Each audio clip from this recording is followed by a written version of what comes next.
retweet. Right? Yeah. And be quiet because we'll be live. I got it. All right, we are online. We are on the line. We're on the line.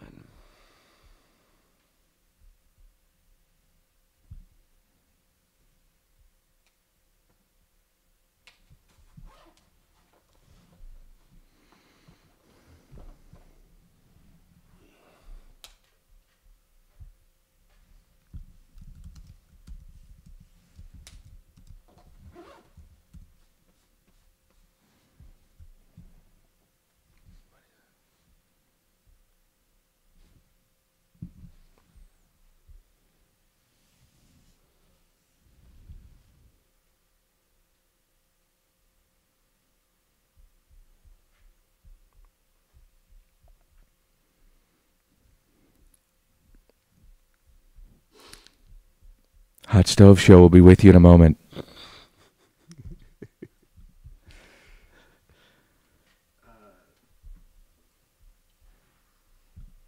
Nick, you can hear the sound, all right? If it doesn't sound good, just let me know. That's a unique look. I've never seen that before. Yeah, that is unique. Oh, that's the restream thing. Mm-hmm. Tim McKernan and Dan McLaughlin will be with you momentarily. Thank you.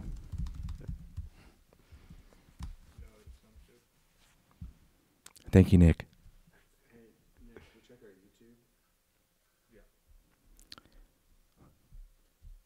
It says we're on Periscope and Facebook, so it's sending data to YouTube. What's the YouTube? Dan Tim Present? That's correct. We are live on YouTube. All right.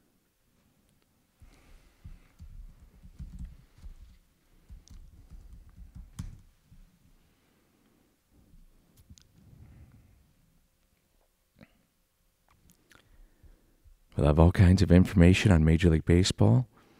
You'll hear a clip from Ken Rosenthal in which he'll discuss Manny Machado. Kind of like the dialect. It's kind of a Carl Spackler Club Pro Guy dialect.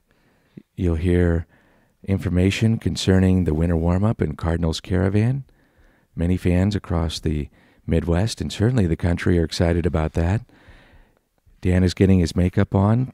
Tim is getting his TMA hat on. That's right. Always be marketing. Always be marketing. And the crew is getting set for YouTube and Facebook and Twitter.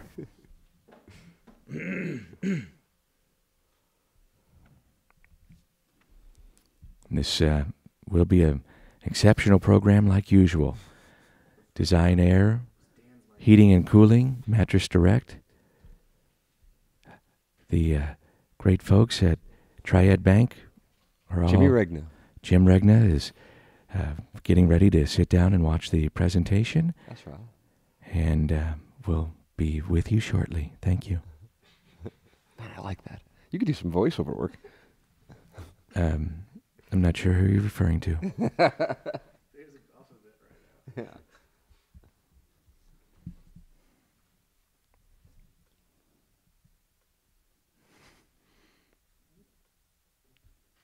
On Periscope. And climbing. Folks here. Triad Bank. Jimmy Regna.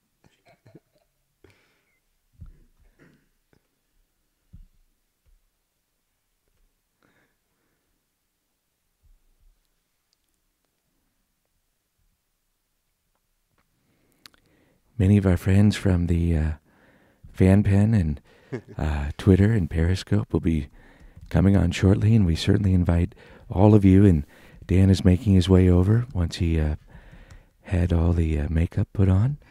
I'm answering the question. I think I'm going to communicate with the listeners in the chat while we wait.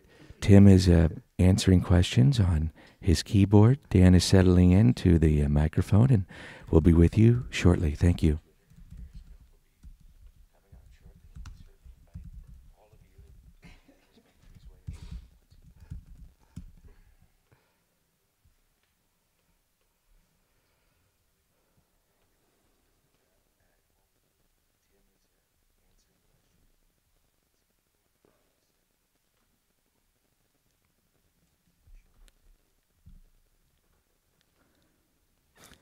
NPR. That is NPR. Gentlemen, are we ready to start the presentation? Whenever you're ready. Thank you. Well, we've been standing by. I apologize. We had a disconnect. Don't point to me when we're up. Dan and I are pros. I mean, we've been doing it. Hello again, friends, and welcome to the Mattress Direct Hot Stove Show. Tim McKernan and Dan McLaughlin, our voiceover guy. Dan is off camera. He is off he camera. just left, but he did a great job. He is really good. Really good, and sets the stage. He does. Yeah. For our Really a good guy too. and he's a gentleman. Yeah, And he's got a he- future in this business. I wouldn't mind seeing him call a couple games with you this year. I think he comes in. He maybe for one of those Marlins trips. really relaxes you. I've noticed that he's able to because I get nervous. Absolutely. I know we both are. Caller Dan gets nervous. Yes, he does. And voiceover Seemingly nervous as well. voiceover Dan is Also, a but little- he left, and we is pay him a few bucks. He comes in, kind of settles everything down, and I noticed our crew was a little nervous, but he just Roderick in particular. he just kind of calms things down, and we get set. And of course, you're dressed up again, and I am, and again. and here That's we actually go. already in the chat. Is Tim dressed appropriately Yeah. today? And Yeah. the answer, of course, is no. But we also are discussing how much I bench press in the chat. So you're welcome to join in on the Triad Bank viewer chat line. We're on Facebook Live, we are on Twitter, and we are on YouTube, and you can subscribe to all the channels and enjoy the fun and games. I am looking forward to an audio clip that we have here right out of the gate from the Design Air Heating and Cooling Studios, and that is a conversation that you had with Ken Rosenthal for Scoops with Danny Mac. Gratuitous plug. Thank you. Absolutely. Got to Thank do you. that. Yeah. And right when you sent it over, I was like, ooh, I want to listen to this because I want to hear what he has to say. And Yeah. why don't you let the people know what the conversation was on? Because this is something that I think a lot of people are intrigued by right now. Yeah, I think most people around baseball and certainly fans were, I think, fired up when they heard that Manny Machado was offered. The reports were 7 years, 175. So what, 25 million per? And so the conversation had to do with Ken Rosenthal. First of all, it was about the Cardinals and just general thoughts about that. Then later in the interview, it was just about some of the things that he wrote about today in The Athletic, which was maybe the brewing storm between the Players Association and MLB. And if you want me to, I'll jump into the soundbite here, and then we'll get some of the reaction of those that are watching our program. But I asked Ken Rosenthal about 5 years, 175, and what it means for not only him, what it means for the marketplace, and then just in general his reaction to hearing what might be 5 years, or whatever it was, 7 years, 175, and right. 25 per. And let's hear what Ken had to say about that potential contract offer. Well, first of all, they were refuted by his agent, who said that report was inaccurate. Now, I had heard the same number. I had heard 7 for 175, actually over the weekend. Could not confirm it. It's very difficult to confirm offers on both sides in the middle of a free agent negotiation. Teams and agents generally don't want this stuff out there, and one reason they don't want it out there is because it's constantly changing. 7 175 one day might turn into 8 200 the next day. And sometimes we're behind in our reporting. We'll hear things, and then it doesn't prove to be true. So I didn't report that number, even though I did hear it. And in situations like that, I'm going to want it from multiple places and each side. It's too important. But is it reasonable to assume that Machado and Harper are not getting the offers they want? Yes, it is reasonable to assume that because they're not signed. And the question is, where exactly are they going to end up? And that's another reason why I don't love reporting on offers unless I really have it solid, because an offer is just an offer. And if we're talking about any listener out there, Dan, and he works for an employer where he's has the ability to negotiate, and that employer offers him X, and then they continue talking, and then they go to Y, and then they go to Z. Now, not all of us are in this position where we can do this. I get it. I'm just giving you an example. Then what matters is the end point, not the beginning or middle point. Now, it does matter in the beginning. If the offer's 175, it's going to be awfully hard to get beyond 325, you would think. But that's just one team. And there are other teams in the mix, and there are other teams in the mix for Harper besides the Phillies. So we just kind of have to be patient and wait and see how this thing plays out. And as for that report, we don't know what exactly Machado has been offered. We don't know if 175 is accurate right now. We don't know if it was accurate at one time. We don't know if it was inaccurate entirely. It's kind of tough to have a feel for exactly what is going on. Kenny, it's interesting. When fans hear that, they say, and especially in a baseball town like St. Louis, they say, man, if that's true, boy, the Cardinals should be jumping on that, whether it's Harper or Machado. In your dealings with agents or teams, do you find that sometimes then teams hear that and they say, you know what, we better do some digging? Or do they know those numbers and they say, it's hogwash, you know what, that's not right? One of the concerns agents have is when a number like that gets out, teams huddle around that number and believe, okay, we don't have to go any further. So if, for instance, you have the Hope Diamond and it's worth $70 million, you want to auction it off in a blind auction. An agent made this analogy to me this morning. You've got the Hope Diamond, you've got a $30 million blind offer, and you've got a $70 million blind offer, right? Two different people value it two different ways. If it gets out that the one offer is $30 million, the guy who bid 70 in a public forum would bid what, 31, 32? That's why this can be damaging. And yes, teams do look to take advantage. And that is why the CBA prohibits either side from publicly talking about offers, because it does affect the marketplace. It's a serious thing in their minds, and they're not wrong about it. Do you find that other teams want to jump in now, maybe? I don't know. There are always teams, Dan, hanging on the periphery. And let's just forget the offer part of it for a minute, just the 175 part and whether that was accurate or not. Let's talk about the fact that this has lingered on so long for both guys. That alone is going to bring other teams into the mix, or at least ask the question. Those teams will ask the question, hey, what's going on? What will it take for us to get in? So, yes, the longer this lingers, if there is a mystery team out there, a team that wants to jump in and make a high-dollar short-term offer or maybe even a long-term offer, sure, that possibility exists. Now, I know where you're getting with this. You're going to, are the Cardinals going to jump in? I believe if the numbers drop, or it seems that a short-term deal is the better way to go for these players simply because that's how they get the highest average annual value, then it won't just be the Cardinals who are in. It will be a number of other teams as well. It's a free-for-all at that point. So my guess is still the Phillies get one of these guys, and I don't know where the other one goes. Maybe it's the White Sox. Maybe it's some other team. I don't know. But we still have a little bit more to, well, not maybe a little bit, maybe a lot more to play out here. And we're back. All right, I really enjoyed that exchange. There are a couple of things that I think we can dig into, and we welcome people to comments watching on YouTube, on Facebook, and on Twitter with reaction to what Ken Rosenthal had to say there, Dan.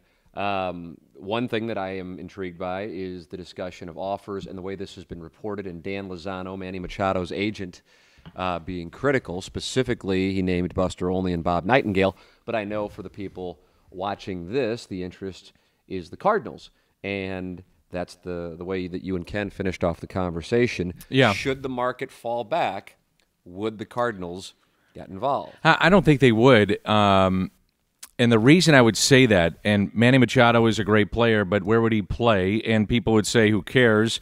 Right. You know, figure it out. And I understand that too.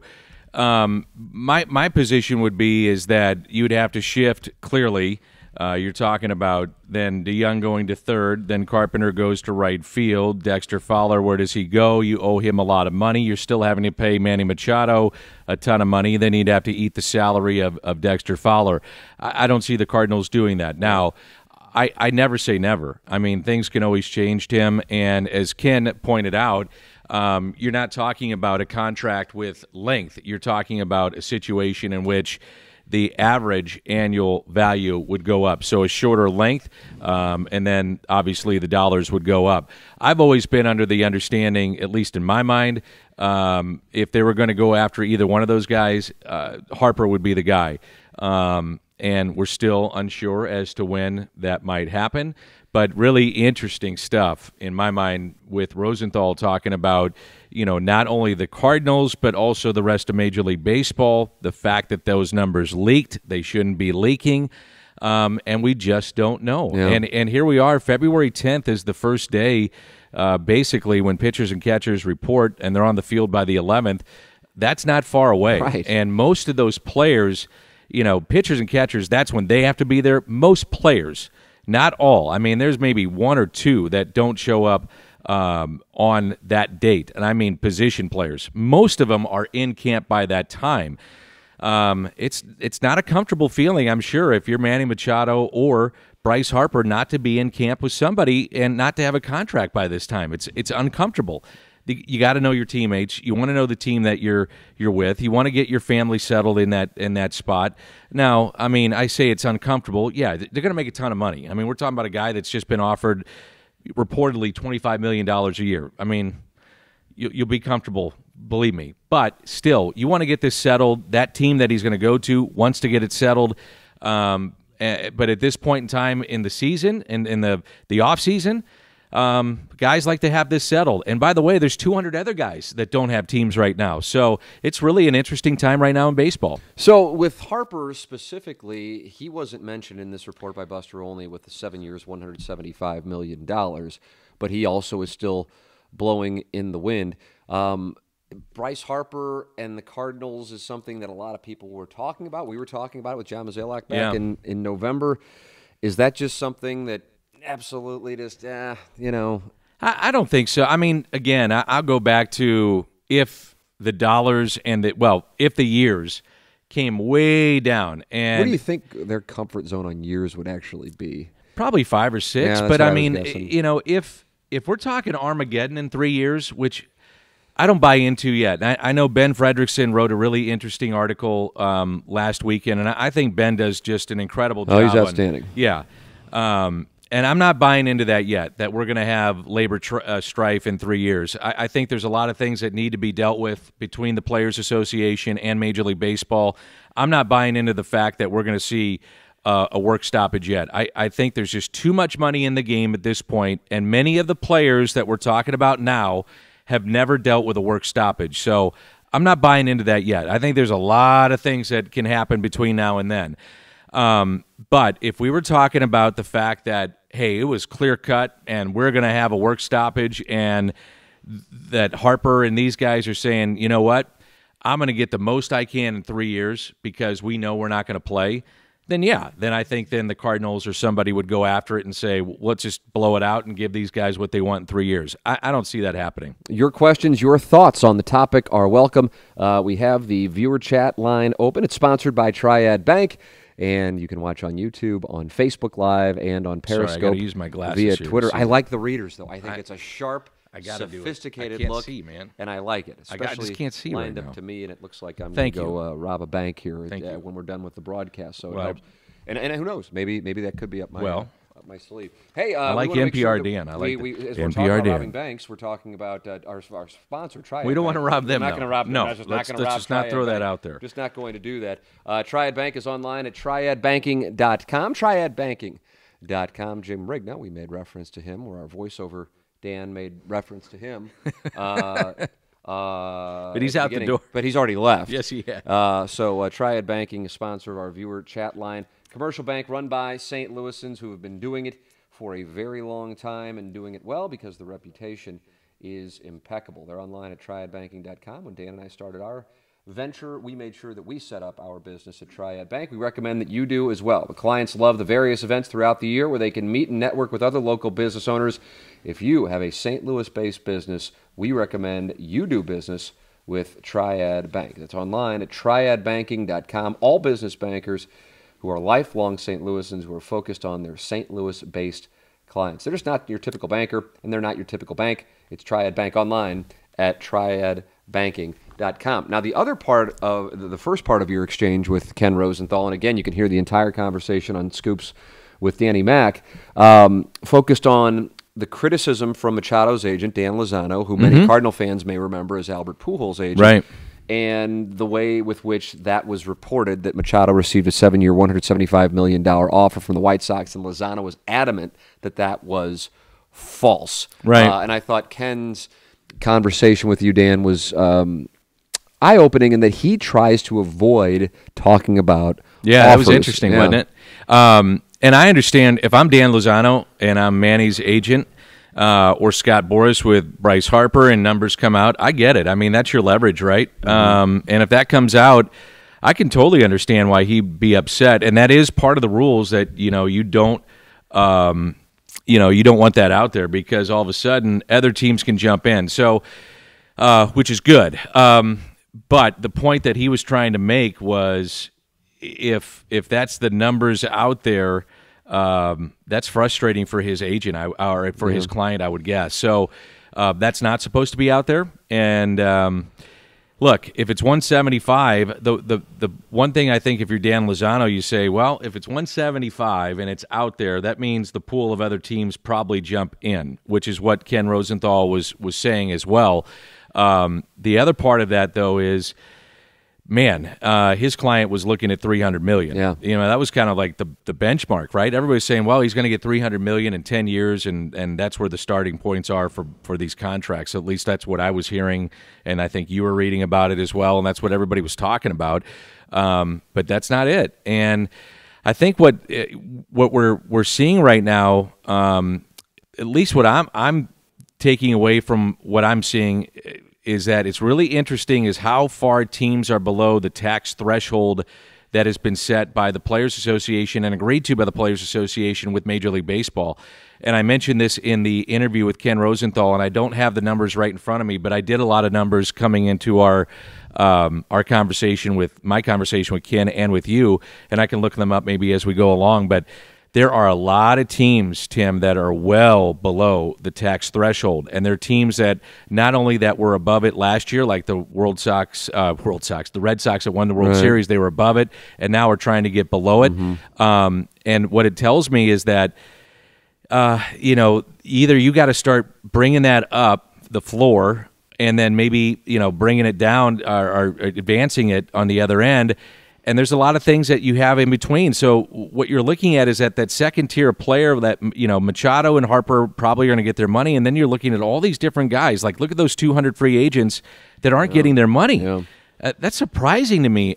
But that's agreed to by the Players Association. So they've got to do their due diligence too and realize that they've got to work hard in this next negotiation and figure out how to make this work for them and the owners. I mean, it's a business right now that is flush in cash, and if it does happen to have a work stoppage, man, oh man, you cannot have that. And the difference from the last time to this time, you're going to be talking about a minimum salary of a player that's going to be around $600,000. You're talking about a work stoppage? Yeah. You can't have that kind of stuff. So getting back to the point that you were talking about, I just think that there are things that can be done to make this work on both sides, that the lower-end guy is going to get paid. The higher-end guy may not be getting the money that he expects, but everybody's going to be getting paid. Everybody's going to be making money. But the Players Association, I guess it was back in 15 or 16, agreed to these rules, and the owners, for the most part, are playing within them. And you're hearing collusion, you're hearing different things that are out there. Hey, the players agree to some of these things. So there may be fault on both sides on this. Regarding specifically the Cardinals and where things could line up for them with all of these free agents that are out there, and the other, I do think some of them could fall to them. Yes, right. Is that when Harper and when Machado go, whenever that is, that will be, I would imagine, the dominoes that everybody is standing on the sidelines waiting. Yes. Here is something that I wonder about this, and Derek Gould proposed this theory, and I'm anxious to discuss it here and see what people watching it. Right here that I would imagine. Yeah, we're looking at the same thing. So thoughts on Derek Gould's theory that the Cardinals are positioned to blow up the team if all fails this season based on no long-term contracts on the books. No. And do you agree with not signing Harper to a long-term deal, take money and opt-outs out of it? Is it a mistake to miss out on a talent like Harper? Ozuna Goldschmidt could be gone at the season's end.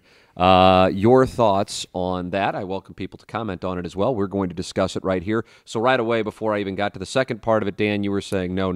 Well, first of all, I don't want to comment on Derek's theory because I haven't heard Derek say that. So I don't know if that is indeed his theory. I would say this. The Cardinals have so much invested to be competitive that I think they'll stay competitive. I mean, they're building a lot around being competitive with what they have with Ballpark Village and another phase. It wouldn't make sense to me that they wouldn't want to stay competitive to make sure that they have 3 million plus fans coming to the ballpark.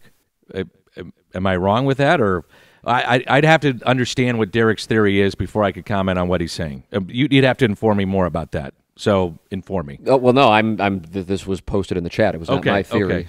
Okay, so my premise has always been that they want to be not only competitive, I think they're trying to win. So I don't agree with that. I think that they want to be competitive every year, and it's not just me being a rights holder. I think the proof has been in the pudding that they've been pretty darn competitive every year. There's a 20-year sample size of yeah, that. So I don't agree with that, and I don't want to take words that I haven't read or heard from Derek and say, well, that's what he's saying. So I'm sorry to the person that said this. I just don't know. No, so what I would say is the answer that both of us have gotten, Dan and I got it from John Mozeliak when we did our show with him at the Improv Shop. Bill DeWitt told me this when he was on my podcast, and that is that the Cardinals value exactly what you were just saying, and that is to make sure that they are competitive every year. Now, that's what they have done. So I would also be curious. I don't know if Derek wrote about this or if this was an interview, but I'm legitimately curious about it.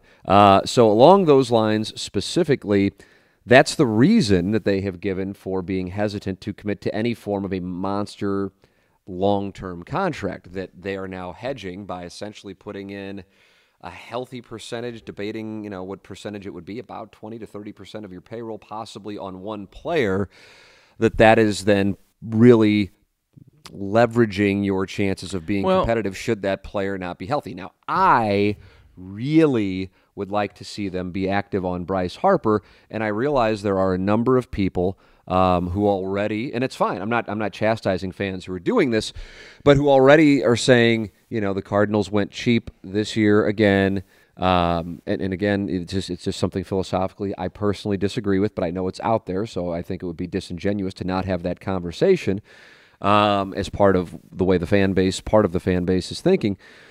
But that the Cardinals are hesitant to make a move and commit those types of dollars for a free agent because they don't want to put themselves in a spot where if that guy doesn't perform, that now their ability to be competitive year in, year out is really blown up. They like to remain flexible. But for fans, I think fans want to see them go out and get one of those players. And even if you get a guy the caliber of Goldschmidt, it doesn't satisfy because A, it's 1 year, and B, it was done via trade. So fair or unfair, I think that's part of the discussion. Well, I think it's dangerous. I mean, anytime you go out, even with a guy like Harper or Machado or would I like to see him go get him? Sure. I mean, I'm a fan, and I'm excited to watch those types of players play. They're exciting. They're great baseball players. Would they bring people to the ballpark? Probably. And the bottom line is they're 26 years old. I would not be as excited in the back end of those contracts in paying those kinds of dollars, and they're doing studies every day, and they would know better than any of us showing what the back end of a 10-year deal looks like. Historically, the back end of 10-year deals do not look good.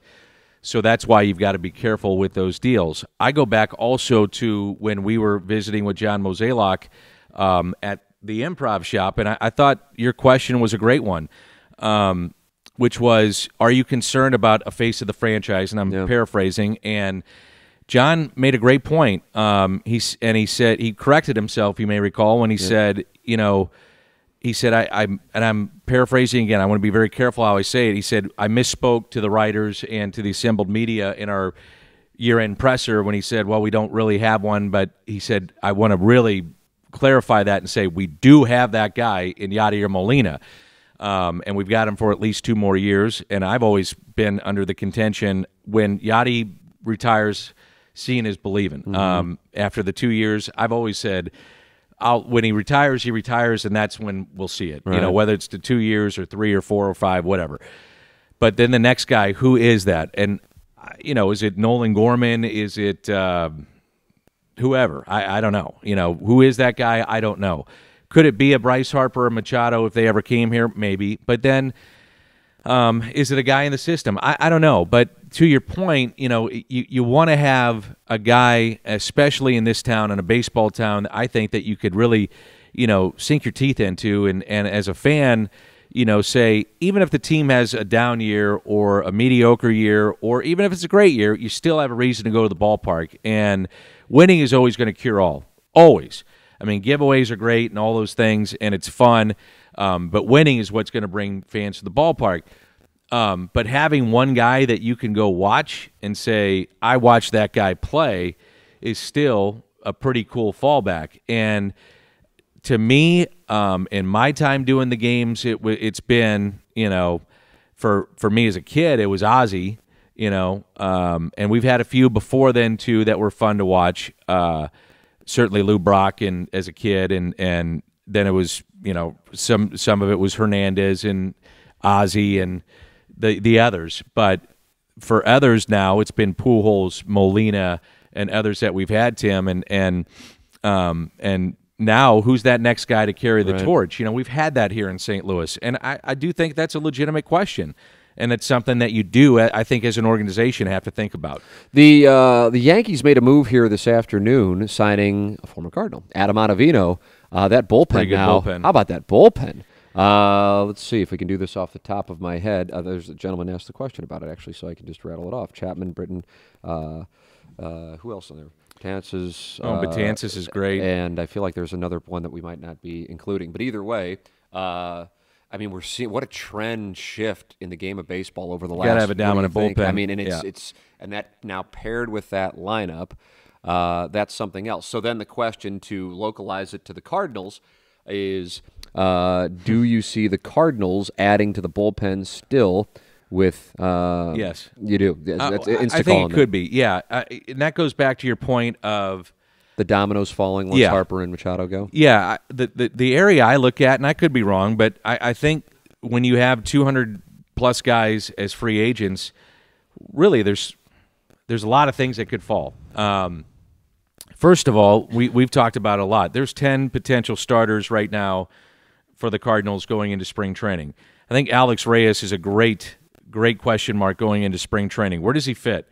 Does he start in the minor leagues, and is he a guy that you would say, okay, well, that's the guy that you want to make sure that he's healthy once he establishes himself in Memphis? Do you want to control the innings and put him in the bullpen? Does he start a month in Memphis and then comes in your rotation? Do you piggyback him at some point in the rotation? That's a question mark, because once that happens, then something else, there's a reaction and then another reaction, right? Do you want a veteran starter? Do you want a lefty in your rotation? Is Austin Gomber that guy? Do you like Austin Gomber in your bullpen? What happens to Dominic Leone? He's got options. So that's something to think about. Luke Gregerson is under contract. We haven't talked at all about Luke Gregerson in all the time we've sat here. He's still under contract for the St. Louis Cardinals. So the amount of guys that they have going into spring training, there's a lot. The other thing we haven't talked a lot about is that where's the pop coming off the bench? So if Jose Martinez is on your bench and that's a guy that you look at, where does he fall? Okay. And Dexter Fowler is a guy that we've talked a lot about. So if Dexter Fowler is your guy, Jose Martinez on your bench, you like the right side of your bench. You might like Jed Jerko coming off your bench from the right side, but where's the left side? Where's maybe a left-handed guy? And they did acquire a guy that they like, but you got to show it in spring training. And if he doesn't, then where do you go? Right. There could be guys that you go get. So those are things that I look at, that you'd have to say those are question marks at this point that are legitimate questions going into. And some of those things, by the way, will be asked, I think, at the winter warm-up this weekend, which is I kind of like that. Yeah. At the winter warm-up, that's something I enjoy, is that a lot of those questions will be asked at the winter warm-up. Then you get into spring training. Some of those things are figured out in the first couple of weeks, because if you watch closely, you see how, if you look, it's kind of fun. You grab a schedule, And if you actually look at how they do the bullpens, you can start to see how they're looking at what they are looking at in terms of their starters, their bullpens, and then how they're positioning guys every fifth day. And that will tell you what they're thinking potentially, who's a starter, who's a reliever, and what they're thinking who might make this team. And then you start to figure out what the 25-man roster might be. Yeah, very, very intriguing how that will be discussed this weekend. And you will be part of the winter warm-up fun and games. Yes, sir. Although the Cardinals sent out an email about 2 hours ago saying winter warm-up is still on, but they are monitoring the weather closely. Another storm is coming through. Really? Yes. So let me know about that. I didn't see the email. Yeah. So I need to know about that. Yeah. So they're I'm gonna keep leave an eye that on up to you. Yeah, I'm gonna handle the weather situation. I'm on the Cardinal Caravan too. I know, that's what I'm saying. So you'll be traveling around these. Yes, sir. And it could be storms. And you know what the name of the storm is? Have you seen this on Harper. Yeah. And what do you make of that? Coincidence. I think we should have spent 10 minutes breaking that coincidence down. Hey, Mattress Direct makes this program possible. We are only, well, I guess, Dan, we'll both be down in Jupiter next week, but yours is just kind of I'm an in and out guy. Just drop in. Yes. You just like to drop in, and talk drop to the out. boys, and yes. and go on your way. Yes. But we will be broadcasting 2 shows per week once spring training gets underway, and I believe that you'll get down there like around February 10th-ish, give or take, right around there. So we'll be down there 2 shows a week, and that leads into the regular season. It's all brought to you by our presenting sponsor, which is Mattress Direct. You saw Pat McCurran come by here in the Design Air Heating and Cooling Studios about a month ago and show us the products he has. They're a great follow on Twitter, at STL Mattress. And so important is a good night's sleep, and it's one of those things that I don't think until you actually do it, you realize how much of a difference a mattress can make. This is a local company that's able to save you money because they take out the middleman. It's STLMattressDirect.com, the presenting sponsor of the Hot Stove Show with Dan McLaughlin and Tim McKernan, which will be ramping up here with spring training in 2 shows per week live for you from Jupiter. So thank you to Mattress Direct, and support our sponsors who make this whole thing possible, and that is Mattress Direct, our presenting sponsor, Triad Bank, our viewer chat sponsor, and, of course, Design Air Heating and Cooling, the sponsor of our studios. They are online at designairservice.com. So, Dan, with regard specifically to Machado and Harper, is this something that you think is going to happen within a week, or do you think we're going to be sitting here in 2 or 3 weeks and still going, wow, we're in February and we still don't know where these guys are going to go? I think it's anybody's guess. Yeah. I really do. Who knows? I legitimately thought Harper was going to move at the winter meetings. I legitimately did, and now being his hometown and right, and I thought because understand the marketplace. We also had specifically asked John Mozeliak that when he was with us, and he goes, "Yeah, he does not see what happened in 2017, 2018 repeating in 2018, 2019, and that the domino get fall." Itchy too. Yeah, you get to spring training, teams get itchy, things happen, but I felt that by now we would have this kind of done. I think at this point, though, especially after the news yesterday, you would have to think that the teams that do have what you would think would be, lack of a better term, I don't know if you want to call it discretionary income. Oh, I like that. Yeah. Just money to play with, right? Of course. Would what say the Phillies have called themselves. Just maybe kind of, give Lozano and give, especially Dan Lozano, and just say, hey, we saw the news, we saw the report. We want to just check back in. Where are we? Why not? Yeah. I mean, if you have it, and if that's true, it's at 175. We want to know where you're at. I mean, Ken Rosenthal was saying that too, and I mean, why wouldn't you? Why wouldn't you see? Right, just to see where it would be. I mean, Machado is I'm not going to say once in a generational type player. He's a hell of a ball player. He's a great player, and if that's true with those numbers, why wouldn't you do it? Isn't it? And I don't know. Maybe you would disagree with this, so I will just put the premise out there. Had Manny Machado not been traded to the Los Angeles Dodgers, my thesis is this: the market for him would be greater. Reason being, he would have continued to play out the final 3 months of the season in obscurity in Baltimore, a team that was horrible, and people would not have become as hip to they have become recently over the last 7 months of the way that he approached things in L.A. I let's put it this way. I don't think his postseason helped him. Right. I mean, I think everybody knew he was a great player. I'm assuming that people would definitely know that there were issues concerning, word gets around. I mean, it's not like, people don't know that there are issues maybe with hustle. I mean, it's people know the business, and people know, they talk. Players have the same agents, they talk. Managers and coaches, they talk. But when he did some of the things that he did, I mean, I opened up a lot of eyes. Yeah. I mean, it didn't help whatsoever. And we've seen, like, on the flip side of that, a guy like Carlos Beltran have a postseason for the ages against the Cardinals and turn that into a $100 million contract. You're exactly right. Let's put it this way. I don't think it helped, though, one bit. And I'm sure it did turn off some front offices. And, as we saw, some owners said, thanks, but no thanks. Yeah, for sure. This is a question regarding over-under win totals, and I don't know how much we've gotten into those. We might have touched on it last week, but the Cardinals, for the record, I like to monitor this stuff. And, of course, these are all fluid because once you have moves made, you're going to have the numbers move up or the numbers move down. But the Cardinal win total in Las Vegas right now is 88.5, which I believe is tied for 6th in Major League Baseball. That's a substantial win total.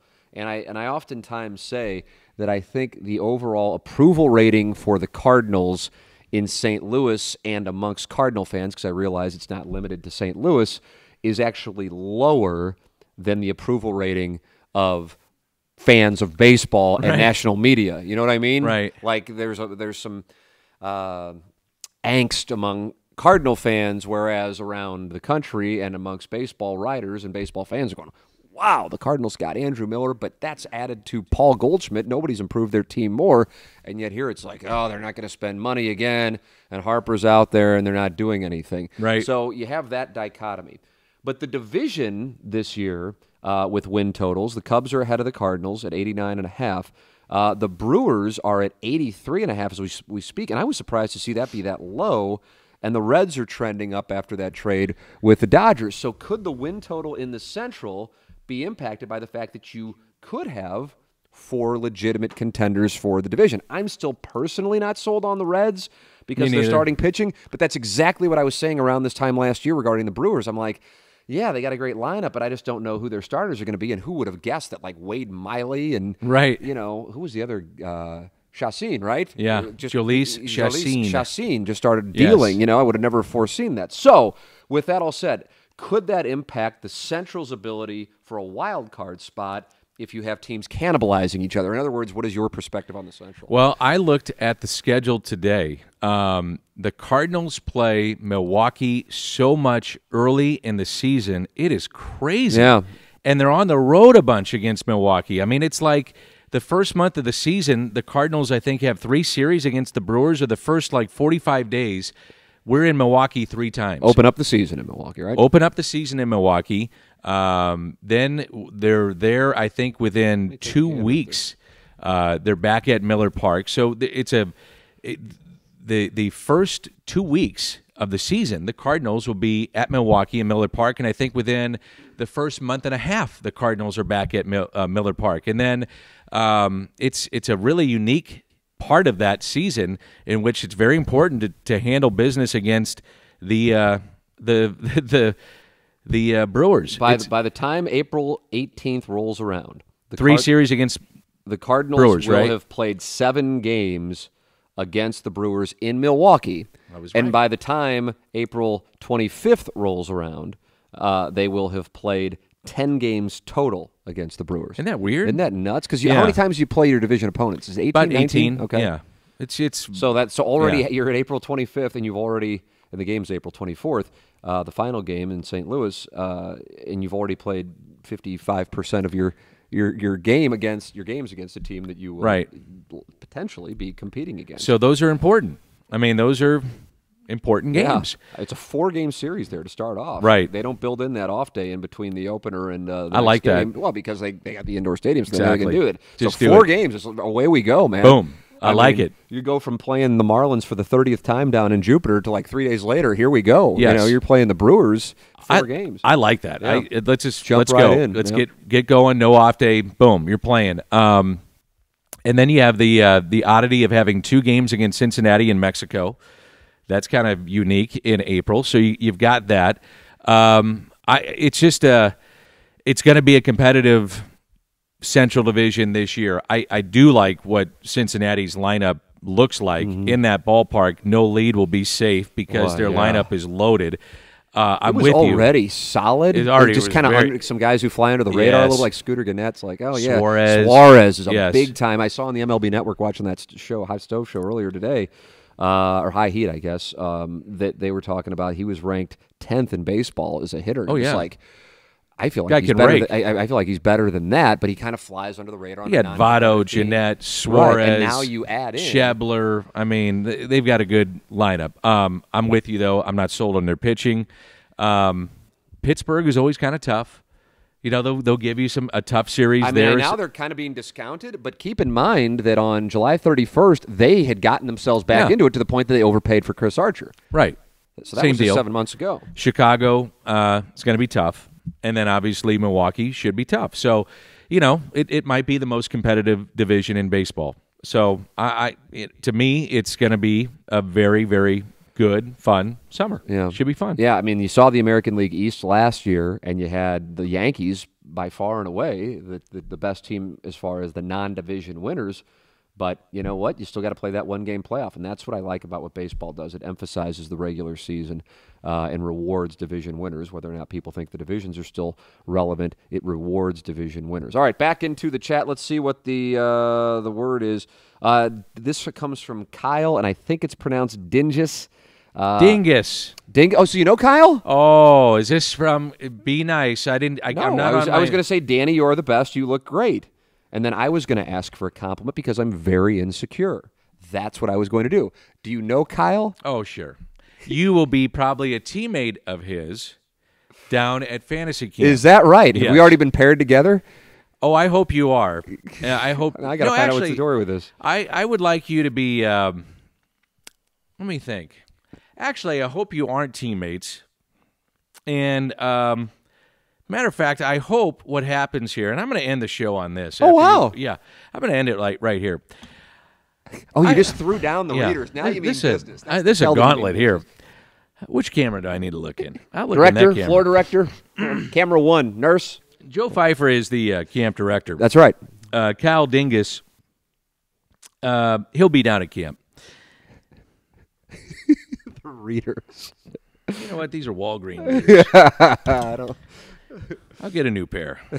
I hope you are not. Oh, this one. Okay, I Boy, hope. the floor director This is is what I active. hope. These are many floor directors. I hope that Dingus and you are not teammates, okay?